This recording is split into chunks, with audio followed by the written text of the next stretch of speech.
Hi అండి, welcome to my channel. Bajji మిర్చి special recipe అండి.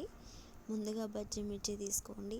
దాన్ని మంచి నీట్గా వాష్ చేసుకున్న తర్వాత హాఫ్ వరకు కట్ చేసుకోవాలండి. అందులో ఉన్న సీడ్స్ అన్ని గింజలన్నీ తీసేయాలండి. తర్వాత ఒక గిన్నె తీసుకొని అందులో శనగపిండి, కొంచెం లైట్గా మైదాపిండి వేసుకొని కొంచెం ఉప్పు, కారము, పసుపు, సోడా యాడ్ చేసుకోవాలండి. కొంచెం లైట్గా ఉమా కూడా యాడ్ చేసుకోండి. గ్యాస్ మంచిగా రాకుండా ఉంటుందండి. తర్వాత ఒక చింతపండు పులుసు నానబెట్టుకోవాలండి. తర్వాత కట్ చేసిన మిర్చిలో దాన్ని అప్లై చేసుకోవాలి. తర్వాత పిండిని మంచిగా మిక్స్ చేసుకోవాలండి. తగినంత కారం మళ్ళీ వేసుకొని మంచిగా మిక్స్ చేసుకోవాలండి. మంచిగా మిక్స్ చేసుకున్న తర్వాత అందులో బజ్జీ మిర్చిని ముంచుకొని ప్యానంలో వేసుకోవాలండి. అంతే, వేడి వేడి మిర్చి ready. Please subscribe my YouTube channel. Please support my friends.